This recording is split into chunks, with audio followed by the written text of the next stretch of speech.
First ever factory outlet Mukunda Jewelleries KPHB Somajiguda Kothapet Khammam. నమస్తే రమగారు. నమస్తే జయ.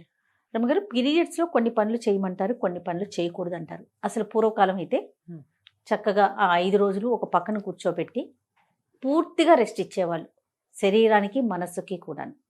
దానికి ప్రత్యేకించి ఒక ఆహారం కూడా తీసుకునేవాళ్ళు, అంటే సాత్విక ఆహారం తినాలి, అలాంటి నియమాలు కూడా ఉన్నాయి. సరే, రోజులు మారాయి, కాలంతో పాటు మనం కూడా పరుగులు పెడుతున్నాం, ఆడవాళ్ళు ఇంటికే పరిమితం కావట్లేదు కాబట్టి కొన్ని చిన్న చిన్న మార్పులు చేసుకున్నాం. కానీ కొన్ని విధానాలు మాత్రం మనం మార్చుకోం. ఫర్ ఎగ్జాంపుల్, పచ్చళ్ళు పట్టుకోకూడదు, లేకపోతే బీరువా పట్టుకోకూడదు. బీరువా పట్టుకోము, కూడదు ఏమో నాకు తెలియదు, కానీ తీయము, అన్నిట్లో చేతులు పెట్టేయము, ముఖ్యంగా పూజ చెయ్యము, పూజ గదిలోకే వెళ్ళాం. ఊడ్చే అవకాశం లేకపోతే అలా వదిలేస్తాం. పూర్తిగా అయిపోయిన తర్వాత స్నానం చేశాకే మనం అటువైపుకి వెళ్తాం. కానీ ఈ మధ్యకాలంలో కొన్ని సోషల్ మీడియాలో నేను చూస్తూ ఉన్నాను అమ్మగారు, ఎందుకు చేయకూడదు, తప్పేంటి, ఇది కూడా భగవంతుడు ఇచ్చిందే కదా, మొత్తం ఆయన బిడ్డలమే కదా, చేస్తే ఏమవుతుంది, నేను ఇలా చేసేసాను, నాకేం కాలేదు, నేను చాలా హ్యాపీగా ఉన్నాను, ఇలాంటి కామెంట్స్ చూస్తూ ఉన్నామండి. మీరు ఏదైనా చెప్తారా నాకు? కొన్ని విషయాలు ఎందుకు మాట్లాడుతూ ఉన్నామో తెలియకుండా మాట్లాడుతూ ఉంటాను జయ. సోషల్ మీడియా వచ్చాక మనకి ప్రతిదాని గురించి ప్రతి వాళ్ళు ఆడలేదు, మగలేదు, చిన్నలేదు, పెద్దలేదు, అన్నీ మాట్లాడేయాలి, అన్నీ అడిగేయాలి, అన్నీ చెప్పేయాలి, ప్రతిదీ చూపించేయాలి. ఏదనిపిస్తుంది అనిపిస్తే ఏ ఊహ వస్తే ఆ ఊహ ప్రతిసారి నేనైతే నాకు ఒక ట్యాగ్ లైన్ ఉంటుంది, ఫాలో యువర్ ఓన్ రిలీజియన్, నీ సొంత విధి, సొంత ధర్మం, మీ ఇంట్లో నీ ముందు వాళ్ళు ఏం చేశారో అది. ఓకే, నీ పక్కన ఉన్న వాళ్ళు, నీ ఫ్రెండ్స్ ఎవరో, మేము ఇట్లా చేస్తాం, మీరు ఎట్లా చేయరా, ఎట్లా చేయకపోతే తప్పు, పాపం, అదేదో పాయింట్లు. ఈ పాయింట్లతోటి వీళ్ళేమో కాంప్లికేటెడ్గా అయిపోయి బోళ్ళని కాంప్లికేషన్స్ వచ్చి ఓసిడీలు వచ్చేసి పిచ్చి వెర్రి ఎత్తిపోయి జబ్బులు చేసి చచ్చిపోతున్నారు. ఏమనాలంటే ఒకసారి ఎంత దిక్కుమాలిన మాటలు మాట్లాడతారంటే, దేవుళ్ళు ఎందరు, వాళ్ళల్లో వాళ్ళకి తేడాలు. ఈ పూజలు మేము చేయకూడదు, 3 రోజులు చేయకూడదు, 5 రోజులు చేయకూడదు, 7 రోజులు చేయకూడదు, ఎన్ని రోజులు చేయకూడదు, ఇదొకటి. నేను 3వ రోజు ఇవాళ నేను గుళ్ళోకి వెళ్ళొచ్చా, నేను అక్కడికి వెళ్ళొచ్చా, సత్యనారాయణ వ్రతానికి నేను వెళ్ళకూడదని నీకు తెలుసు, నువ్వు అడుగుతావు. సోషల్ మీడియాలో అడగంగానే ఒక 5-6 పెద్దక్కయ్యలు ఎబ్బెబ్బే వెళ్ళకూడదండి అంటారు. కొంతమంది ఇంకొంతమంది చిన్నక్కయ్యలు ఎందుకు వెళ్ళకూడదండి, ఏమవుతుంది అంటారు. మీకు ఓన్ విల్లు లేదు, మొదట ఎవరికీ లేదు. సొంతంగా నేను ఏం చేయొచ్చు, ఏం చేయకూడదు అనే ఒక బుక్ లేదు మనకి. మన ఇంటికి ఒక రూల్ బుక్ ఉంది, ఆ చచ్చిన మన ఇంటి రూల్స్ మనం వినం. ప్రతి ఒక్కరికి ఉంటుందిగా, ప్రతి ఒక్కరికి ఇదైతే ఉంటుంది కదా. పీరియడ్ సమస్య ఈ సంవత్సరమే పుట్టింది కాదుగా, సోషల్ మీడియాతో పుట్ల, అది అనాదిగా దాంతోటే మనం బతికుంటున్నాం, మనం ఉన్నాం, అసలు అంతే కదా, అనాదిగా ఉన్నదే కదా. ముందు నుంచి ఫాలో అయ్యే వాటిలో అమెండ్మెంట్లు చేరుతూ వస్తూనే ఉన్నాయా. 50 ఏళ్ళ నాడు పీరియడ్ వస్తే కాలేజీల స్కూళ్ళకి వెళ్ళేవాళ్ళు కాదు, అసలు కాలేజీలే లేవు అప్పుడు, తర్వాత వచ్చినాయి. పీరియడ్స్లో ఉంటే ఏదో విడివిడిగా ఇంట్లో బయట కూర్చొని కాలేజీకి వెళ్ళి చదువుకొచ్చేవాళ్ళు. అందుకని కాలేజీ నుంచి రాగానే అందరూ బట్టలు మార్చుకునేవాళ్ళు. తర్వాత ఆఫీసులు వచ్చాయి, ఉద్యోగాలకు వెళ్తున్నారు. మధ్యలో డ్యాన్స్ అయ్యి, ఎగిరి దూకు, షటిల్ ఆడు, బ్యాడ్మింటన్ ఆడు, ఇది వాడుకో, దానివల్ల అది కూడా ఆడేయచ్చు, లాంటి యాడ్స్ కూడా చూసాం. అవును, ఇది కరెక్టా, అది కరెక్టా, పీరియడ్స్లో ఏం ప్యాడ్స్ వాడాలి అనేది ఓ విస్తృతమైన చర్చలు చేసాం అందరం, పిల్ల మేక ఎవరిని వదిలిపెట్టల, పెద్దవాళ్ళు చిన్నవాళ్లతో సహా. అక్కడి నుంచి ఈ గోల. ఇప్పుడు పూజ ఎందుకు చేయకూడదు, నేను చేశాను, this is my first day, I'm doing puja, లాంటి వ్యవహారాలు కూడా వచ్చినాయి. అమ్మ, 2 ప్రధానమైన విషయాలు మనం తెలుసుకోవాలి. మనం రోజువారీ క్రియల్లో మాట్లాడదాం. మొదట, నువ్వు స్నానం ఎప్పుడు చేస్తారు జనరల్గా అందరూ? ఉదయమో మధ్యాహ్నమో చేస్తాం, ఎలా కుదిరితే ఎట్లా. దాని తర్వాతే భోజనం చేస్తారు కదా. అన్నం తినగానే మీరు స్నానం చేస్తున్నారా? ఎవరైనా అన్నం తిని స్నానం చేయకూడదు, బేసిక్ రూల్ తెలుసు కదా. అవును, ఎందుకు? దానికి ఒక క్వశ్చన్ ఉందిగా, సైన్స్ ఏమిటి? అన్నం తిన్నాక మనం పొట్టలోకి ఇంత ఆహారం పడేస్తే శరీరంలో ఉన్న రక్తం అంతా వెళ్ళి ఆ పొట్ట మెషిన్ మీద పనిచేస్తుంది. అవును, ఇలాంటప్పుడు నువ్వు నీళ్లు పోసి ఆ మెషిన్, వేడెక్కి ఉన్న మెషిన్ మీద పెన మీద నీళ్లు చల్లినట్టుగా నువ్వు నీళ్లు పోస్తే డైజెషన్ ప్రోగ్రామ్ ఆగిపోయి జబ్బు చేస్తుంది. ఇది అందరు ఒప్పుకుంటారు కదా, బేసిక్ రూల్. పిల్లలకి కడుపు నిండా పాలు ఇచ్చి లేదా బాగా చక్కగా సెర్లాక్ తినిపించి నీళ్లు పోతే కక్కేస్తారు, తెలుసు కదా అందరికి. అవునండి కదా. ఇప్పుడు పీరియడ్ టైం అందరికీ రాదు, కొంత మగవాళ్ళకి అస్సలు 0, ఓన్లీ ఆడవాళ్ళకి. 10 ఏళ్ళు దాటిన తర్వాత 50 ఏళ్ళకి 55 ఏళ్ళకి దగ్గరలో ఈ మొత్తం పీరియడ్ అంతా ప్రతి నెల ఈ ఋతు అవస్థ ప్రతి ఆడవాళ్ళకి వస్తుంది. ఋతుస్రావం అత్యంత సహజమైన క్రియ. స్త్రీ శరీరంతో చేయబడుతుంది అది.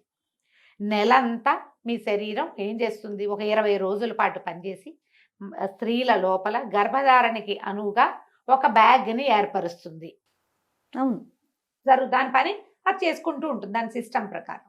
ఎప్పుడైతే గర్భధారణ సమయం దాటిందో, ఎప్పుడైతే ఓవ్యులేషన్ పీరియడ్ దాటిపోయింది, అక్కడ ఏమి ఓవ్యులేట్ అవ్వలేదు, ఏం అవ్వలేదు, గర్భావస్థ రాలేదు, తర్వాత ఏమవుతుంది, షెడ్ అయిపోయి దాని అంతటా అది ఊడిపోయి దాని ఏ ముచుకకి అది పట్టుకుని ఉన్నదో ఆ బ్యాగ్ అది వదిలేస్తుంది.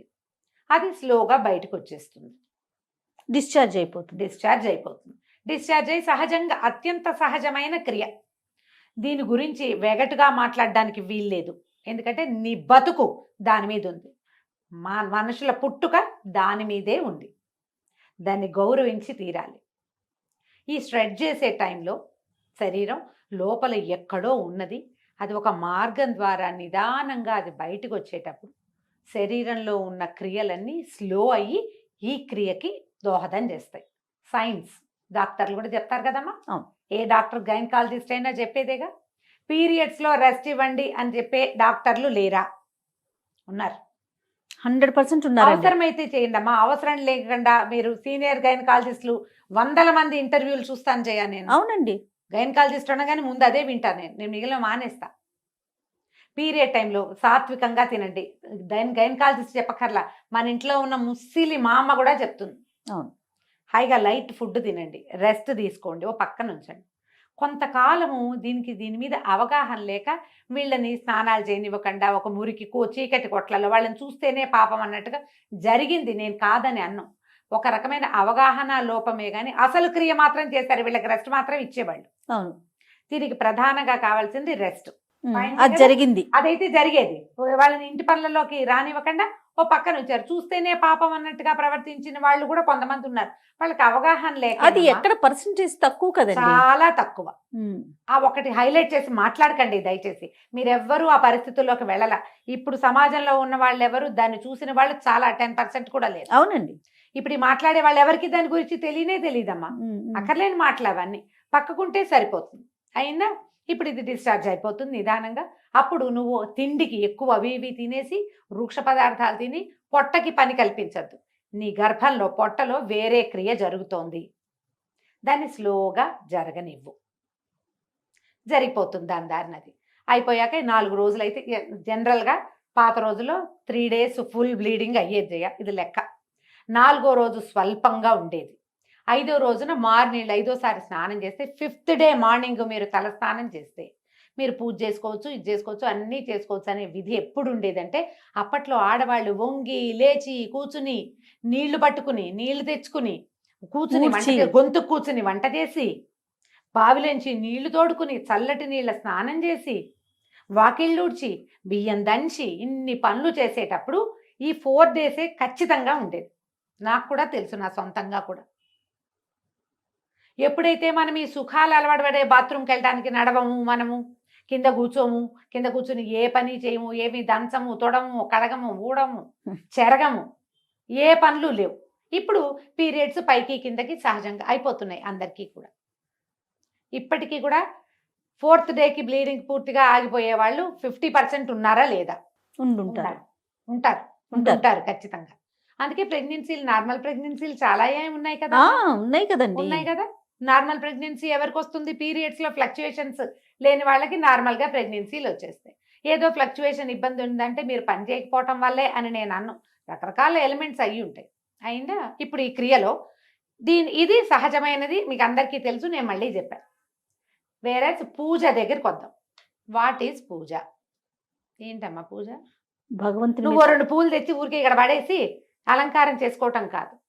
నీ పూజ చేస్తే మన శరీరంలో ఉన్నటువంటి బ్లడ్ పైకి వెళ్తుంది, చక్రాస్లో ఉన్న ఎనర్జీ పైనున్న సహస్రారంలో ఉన్నటువంటి శక్తిని చూడ్డానికి పైకి వెళ్తుంది. అది మనకి ఇప్పుడు పీరియడ్లో శక్తి అంతా ఎక్కడికి వెళ్తోంది? తిరోగమనంలో ఉంది, కిందకి వెళ్తోంది. ఈ కిందకెళ్ళే శక్తిని నువ్వు పట్టిలాగి పైకి తీసుకెళ్తానంటాం, ఏంటి గొప్ప అది? ఏంటమ్మా అది? ఎందుకు చేయాలి ఆ పని? పూజ అంటే నువ్వు పువ్వులు పెట్టడం, ఐఎమ్ డూయింగ్ పూజ, నాకు ఇంగ్లీష్లో 4 వాక్యాలే వచ్చమ్మా, అంతకంటే రావు, ఇవే వచ్చు. డూయింగ్ పూజ అంటే ఏమొచ్చు మీకు? ఏవో 2 పువ్వులు పెట్టి ఒక దీపారాధన చేసి ఒక అగరత్తులు వెలిగిస్తే అది పూజ ఏమి అయిపోదు. ఇది ఊరికే క్రియ చేస్తున్నాం అంతే మనం. పూజ అంటే ఏదైనా చదవటం, ఏదైనా భగవంతుడికి ఆత్మ సమర్పణ చేయటం అమ్మా పూజ అంటే. అది క్రియ కాదు, ఉమ్, ఉమ్. క్రియ కాదు. ఈ పై క్రియ చేసి నేను పూజ చేశాను, పీరియడ్స్ లో ఉన్నాను, నేను చేస్తున్నాను, నాకేమీ కాలేదు, మీకు కూడా ఏం కాదు, చెయ్యండి అంటే నువ్వు ఒకదానివి 2 పువ్వులు పెడతావు. నేను అట్లా పెట్టను, నా పూజ అది కాదు. నాకంటే పూజ అంటే ఇంకోటి ఉంది. నువ్వు చేసావని నేను చేయకపోయినా ఎవరో ఒక పిచ్చి మొహాలు 5-6 గట్టిగా అవి ఇవి చదువుకుని చేస్తే వాళ్ళ బ్లడ్ పైకి పంప్ అవుతానంటుంది, ఓ పక్కన బ్లడ్ ఫ్లో కిందకి వెళ్తుంది. ఎందుకు చేస్తారమ్మా ఈ పనులు? ఎందుకు చేయొద్దన్నారు? అసలు పీరియడ్లో ఈ పని వద్దు అని ఎందుకు చెప్పారంటే 2 పద్ధతులు. తిరోగమనం కిందకి ఫ్లో అవుతున్న దాన్ని నువ్వు పైకి పంప్ చెయ్యొచ్చా? ఈ పూజ పిచ్చి ఎందుకు? 5 రోజులు నువ్వు ప్రశాంతంగా ఉండొచ్చే, 4 రోజులు పూజొద్దు, వంట తంటా చేయబోక హాయిగా ప్రశాంతంగా ఉండు.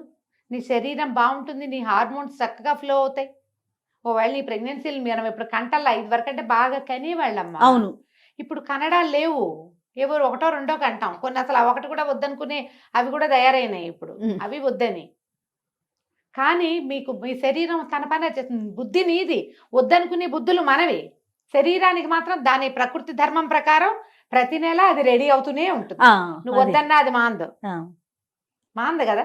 నువ్వు అదేం చేస్తుందో దాన్ని చేయని, అది ఏ రకంగా వెళ్తుందో దాన్ని వెళ్ళని వాళ్ళు. కానీ నీ ఐడియాస్ తోటి శరీర ధర్మాలని పాడు చెయ్యొద్దు.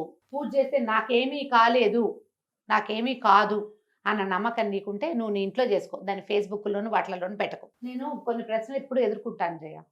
వాళ్ళ 4th డే నీ గుళ్ళోకి వెళ్తా, ఎప్పుడు వెళ్ళను ఎందుకు అడుగుతారమ్మా? నాకు తెలియక అడుగుతా. సొంతంగా డిసైడ్ చేసుకోరు మీరు. ఇది మీ పర్సనల్ థింగ్ కదా. అంతే నాకు కదా ఎంత కోపం వస్తుందో జయ. అంటే ప్రశ్నలు అడిగితే మీ కోపం వస్తుందా? పెద్దవాళ్ళు మీరు ఇలా మాట్లాడచ్చా అంటారు రమ్మగారు. అంటావు. అవును, నువ్వు కూడా అదే మాట అంటావు. నేను అంటాను నీ సొంత పర్సనల్ థింగ్ నువ్వు ప్రతిసారి చేస్తావు. మీ ఇంట్లో మీ అమ్మ చెప్పింది, అమ్మమ్మ చెప్పింది, మేనత్త, అత్తగారులు అందరూ చెప్పుంటారు కదా, ఈ క్రియ ఉన్నప్పుడు ఇది చెయ్యకూడదు అని. నాతో అవుననిపించుకోవాలని మీరు ఎందుకు అనుకుంటారమ్మా? అసలు తప్పు కదా అది. నాకేం బ్లీడింగ్ లేదండి, నువ్వే డిసైడ్ చేసుకో. రెండో మనిషి నీకు అనుమానం ఉంది కాబట్టి నన్ను అడుగుతావు. అనుమానం ఎప్పుడు వస్తుంది జయ? అది తప్పని నీకు తెలిసినప్పుడు కాదు. అంతే కదా. అవునా కాదా? ఖచ్చితంగా. దయచేసి ఈ పీరియడ్స్కి ప్రవచనకర్తలు, పెద్దవాళ్ళు, ఆడవాళ్ళు మాట్లాడడం మానేయండి అమ్మా, స్పందించడం మానేయాలి. ఇది లాస్ట్ స్పీచ్. నేను మళ్ళీ ఇంకొకసారి పీరియడ్ మీద నీతో మాట్లాడి చేయ. పీరియడ్స్ గురించి ఇక నన్ను అడగద్దు, నేను చెప్పను. ఇవి వినడం వల్ల మీరు కేసులు చుట్టాలని నేనేమో అవి చూస్తున్నాను. ఇవి అతిగా మాట్లాడతారు, మగవాళ్ళు కూడా చెప్తున్నారమ్మా అక్కర్లేని మాటలు. ఎందుకు వచ్చింది ఇవి ఈ మాట్లాడడము? ఇవి విన్న వాళ్ళలో ఒక్కొక్కళ్ళు భయస్సులు, పిరికి వాళ్ళు, పాపం మానసికంగా బలహీనలమ్మా. ఇవి విని భయపడి చచ్చి అదేదో ఎక్కడైనా అంటిందేమో, ఎదైందేమో, ఓసిడీకి లోనయ్యి జీవితాలు మిజరబుల్ చేసేసుకుంటున్నారు జయ. 40 పైన కేసులు మాట్లాడాను జయ ఈ ఒక్క విషయం మీద. నేను 40 కేసులు పైభాగం పైనే. ఒట్టి శుభ్రత అది కాదు, పీరియడ్ రిలేటెడే చచ్చిపోవడానికి సిద్ధమయ్యే కేసులు చూస్తున్నా నేను. సూసైడ్లు చేసుకుంటున్నారు, దాంట్లోకి వెళ్ళిపోతున్నారు. పిల్లలు కలిపేశారని, ముట్టు కలిసిపోయిందని, అదేదో పంప మునిగిపోతుందని, ఆ 3 రోజులు వాడుకున్న బట్టలు మళ్ళీ వాడుకోకూడదని, గాజులు వేసుకున్న వాళ్ళు గాజులు కూడా తీసి బయట పారేయాలని, ఎన్నెన్నో మార్చాలి, ఇల్లంతా కడిగేసేయాలి, బట్టలన్నీ ఉతికేసేయాలి, దుప్పట్లన్నీ తీసి బయట పారేసేయాలి. పిల్లలు స్కూల్ నుంచి ఇంటికి వస్తే డేగ కళ్ళతో ఆ పిల్లలకి తల్లికి రిలేషన్ ఉండటల్లా ఇట్లా అవుతోంది. మీరందరూ మాట్లాడడం మానేయండి దయచేసి.